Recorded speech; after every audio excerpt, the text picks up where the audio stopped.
ارد گرد نظر دوڑائیں، یقین والے کتنے ہیں؟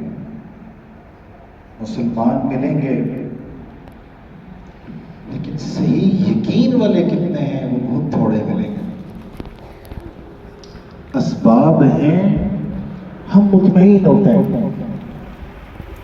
یقیناً اللہ رب العزت پسند فرماتے ہیں کہ بندہ اسباب اختیار کرے، لیکن نظر مسبب الاسباب پہ ہونی چاہیے۔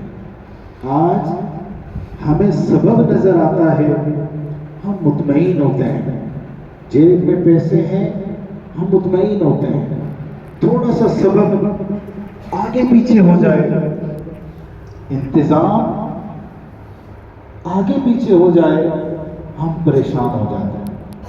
وجہ یہ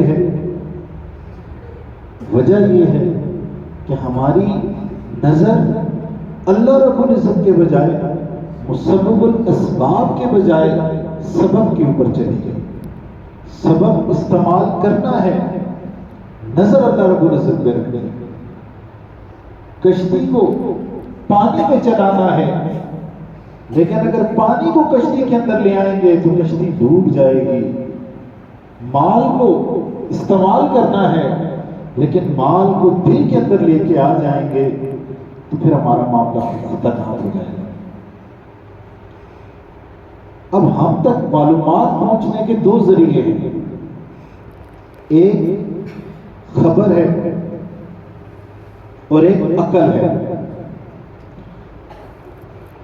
اللہ جزائے خیر دے اس امت کے علماء کو ہر بات کھول کے ہمارے سامنے رکھ دی، کھیر بنا کے ہمارے سامنے رکھ دیا کہ آپ کھا لو، ہر بات بتا دی، کہاں تک عقل پہ عمل کرنا ہے، کہاں سے آگے اس بھی عقل کو ایک سائڈ پہ کر دینا ہے کہ عقل بھی بس یہاں تک تمہارا کام تھا۔ عقل سلیم بڑی اللہ کی نعمت ہے، لیکن اس عقل کا بھی ایک درجہ ہے۔ حضرت مولانا اشرف تھانوی رحمہ اللہ لکھتے ہیں، ایک مثال دیتے ہیں، ایک مثال سے بات سمجھ لیتے ہیں۔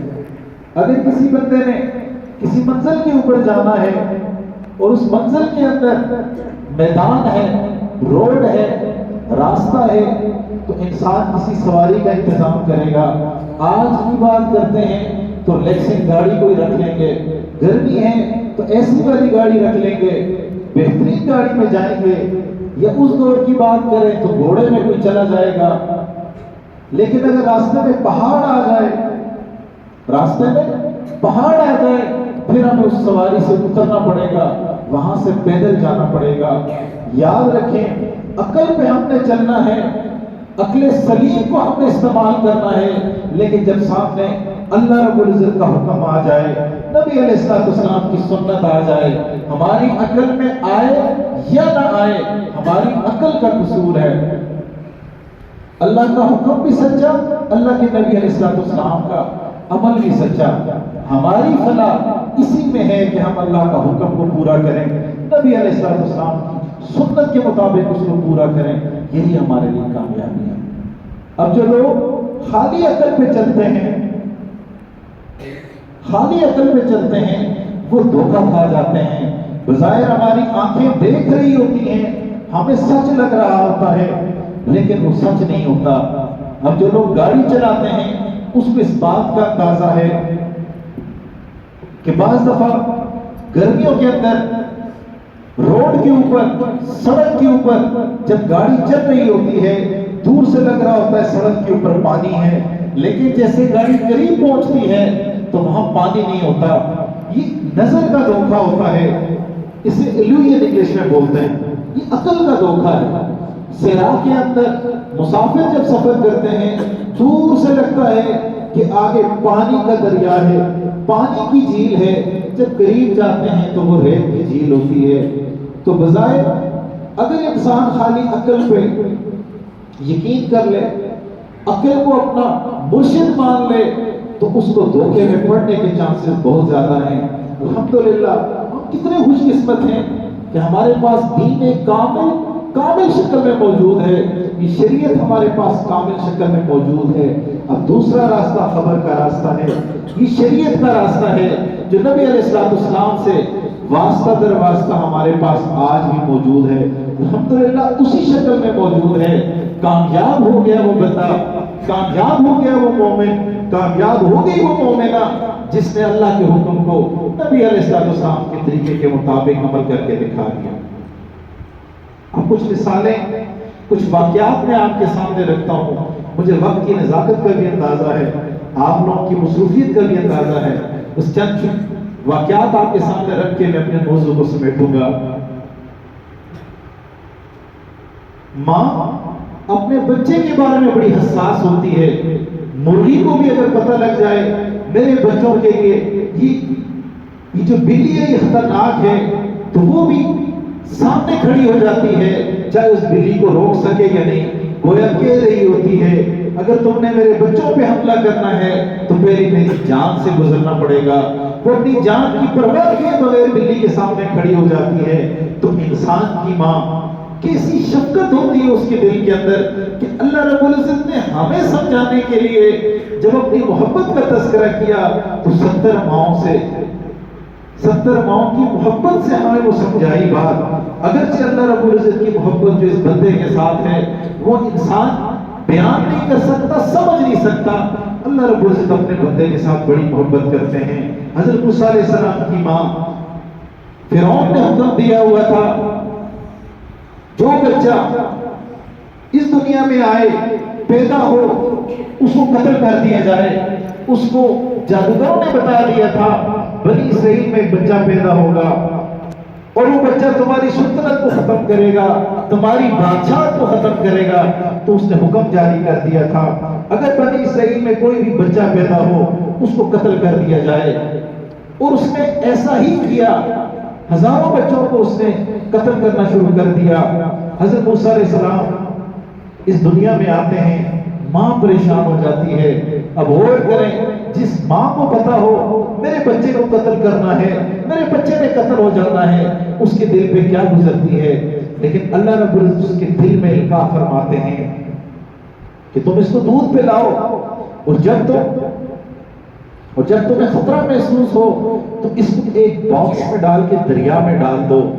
اب غور کریں، یہاں پہ عقل سے پوچھیں کیا کرنا چاہیے، تو یہاں پہ حضرت موسیٰ علیہ السلام کی والدہ حجت پیش کر سکتی تھی، اے اللہ آپ تو پروردگار ہیں، سارے خزانے آپ کے پاس ہیں، حفاظت بھی آپ نے کرنی ہے، تو میرے بچے کو میں کہیں دور دراز پہاڑوں میں غار میں چھوڑ کے آ جاتی ہوں، میں کسی ایسی جگہ پہ رکھ کے آ جاتی ہوں، آپ حفاظت کریں، فرعون کی فوجیں وہاں نہ پہنچ سکیں۔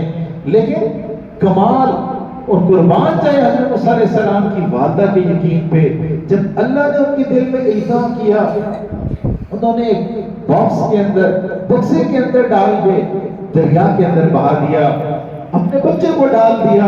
سوچیں اس ماں کے دل پہ کیا گزری ہوگی۔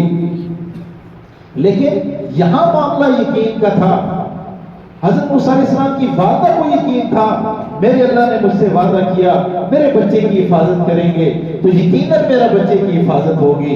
اب غور کریں، یہاں عقل چیختی ہے، چلاتی ہے، تیرا بچہ نہیں بچ سکتا، اگر تو اس کے اندر باکس کے اندر سوراخ چھوڑے گی تو پانی اس سوراخ سے اس بکسے میں آئے گا اور بچہ تو ڈوب کے مر جائے گا، اور اگر تو سوراخ نہیں چھوڑو گی تو بچہ ایئر ٹائٹ سے مر جائے گا، اس کا دم اٹھ جائے گا، باکس کے اندر تو ہوا جائے گی نہیں، تیرا بچہ نہیں بچ سکتا۔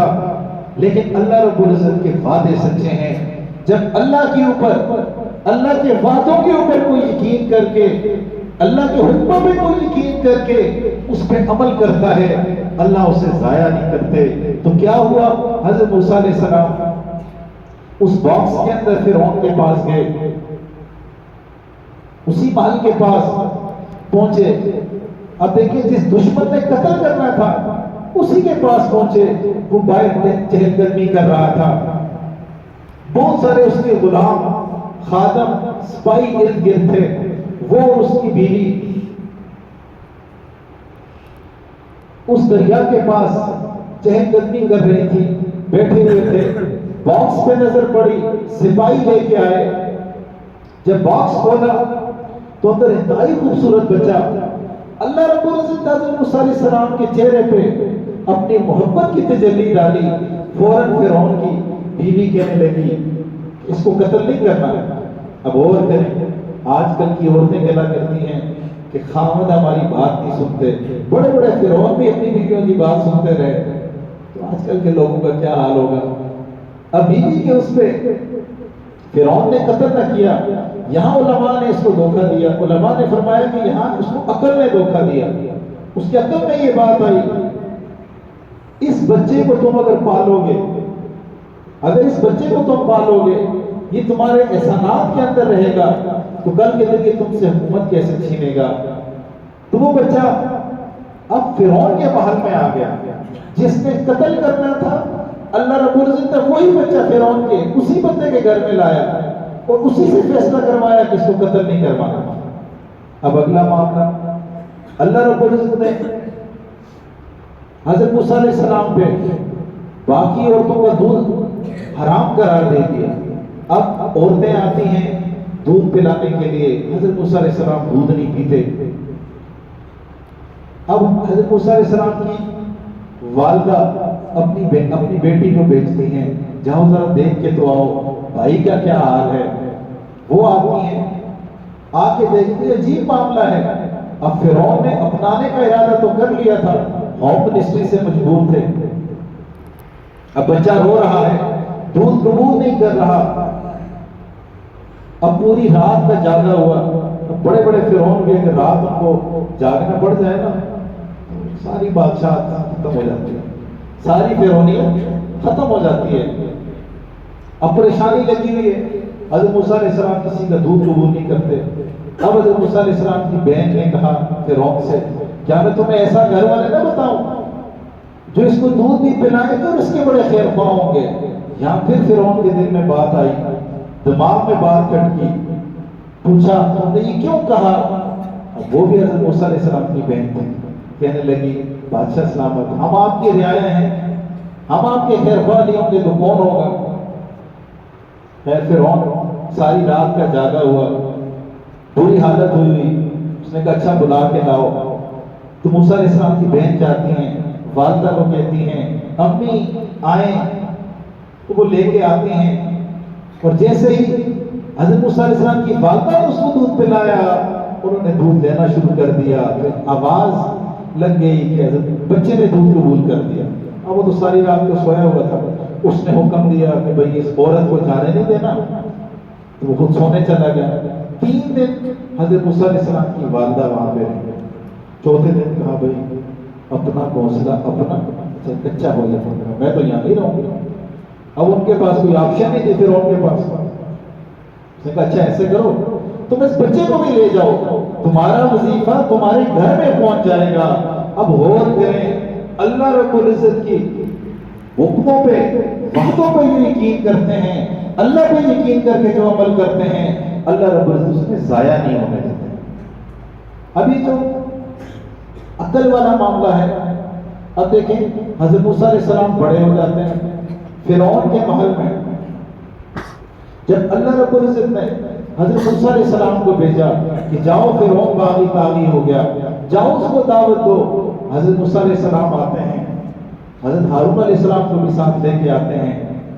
جب دعوت دی، بجائے فرعون بات مانتا، ہمیشہ فرعونوں کی عادت یہ ہوتی ہے وہ کم نصیحت قبول کرتے ہیں، مقابلے پہ آ گیا، نشانیاں دیکھی، کہا یہ تو جادو ہے، یہ تو جادو کے زور پہ تم آئے ہو، تم مجھ سے میری مملکت چھین رہے ہو۔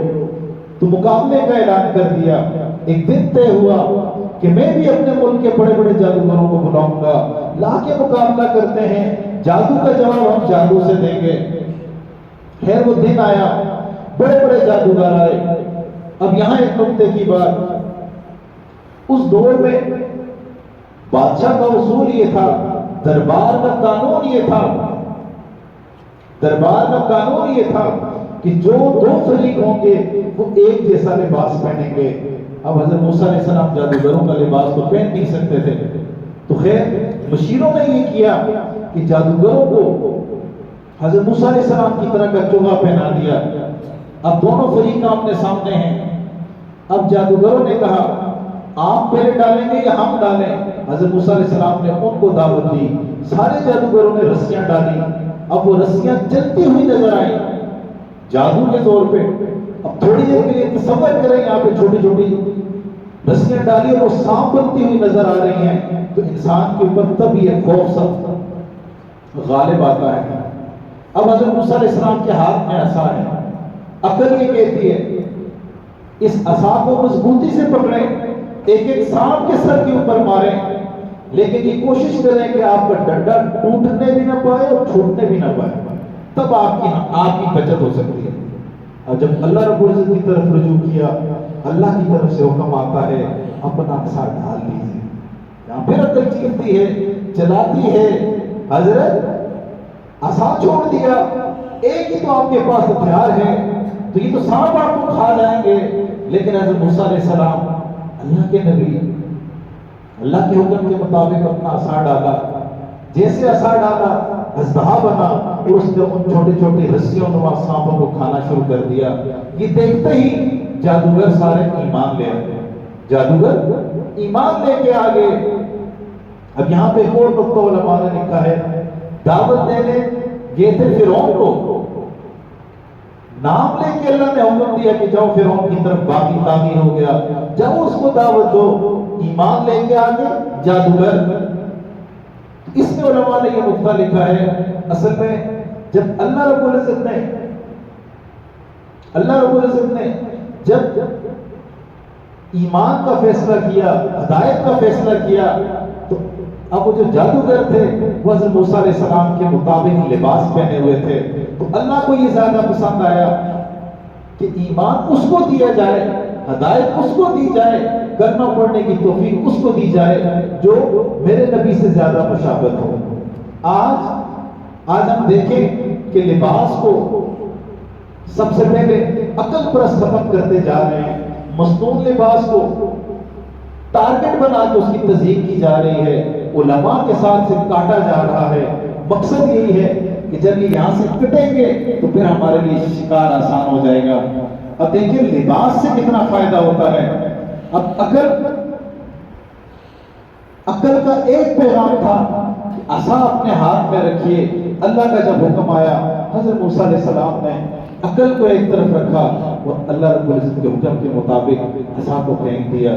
تو حضرت موسیٰ علیہ السلام کو اللہ نے کامیاب کر دیا. اب یہاں سے آگے دیکھتے ہیں ایک اور واقعہ.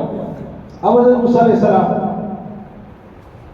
جب بنی اسرائیل کو لے کے فرعون کے حکمرانی سے ظلم سے تنگ ہو کے جب جانے لگتے ہیں, پوری بنی اسرائیل کو لے کے جانے لگتے ہیں,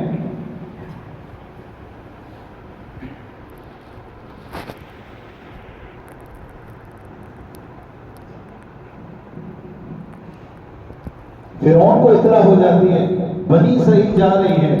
اب فرعون اپنے لاؤ لشکر کے ساتھ آتا ہے.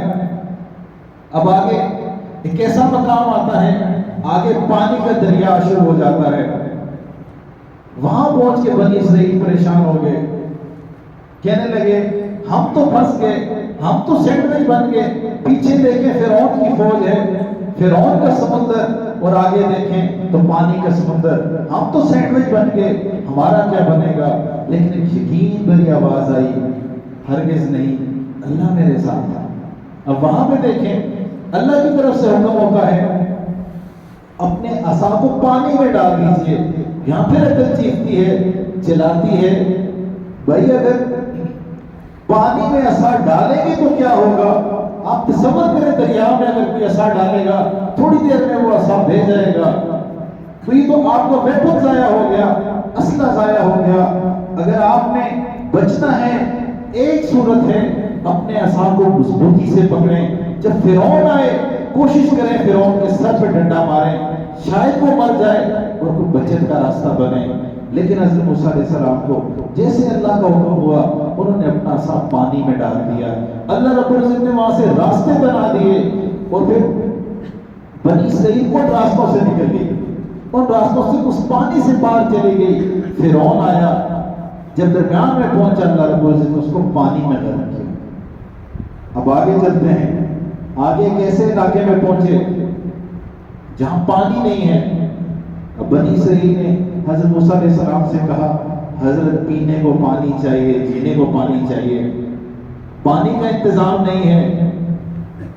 اب اگر عقل سے پوچھیں، عقل کہے گی آپ کے پاس ایک ویپن، ایک ہتھیار، ایک ٹول ہے۔ جیسے آج ہم ڈرل کرتے ہیں تو آپ نرم زمین دیکھیں، اپنے عصا سے اس زمین کے اندر سوراخ کریں، شاید کہ اس میں سے پانی آ جائے، آپ کا کام بن جائے۔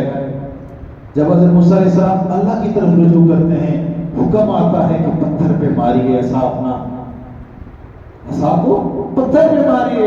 پھر عقل چیختی ہے حضرت پتھر پہ عصا ماریں گے، پتھر سے بھی کبھی پانی آیا، الٹا عصا کا ٹوٹ جائے گا۔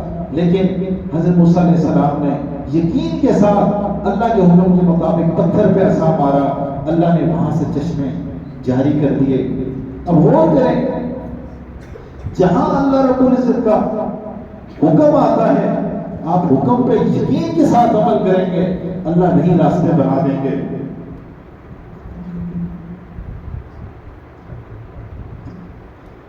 اللہ رب العزت سے دعا ہے اللہ تعالیٰ ہمیں یقین عطا فرمائے، کامل یقین عطا فرمائے۔ اللہ ہماری زندگیوں میں ایسا ہمیں یقین عطا فرمائے کہ جیسے ہم کتابوں میں پڑھتے ہیں، یہ محض اللہ کی عطا ہوتی ہے۔ اللہ تعالیٰ جو کہا سنا اس پہ عمل کرنے کی توفیق عطا فرمائے۔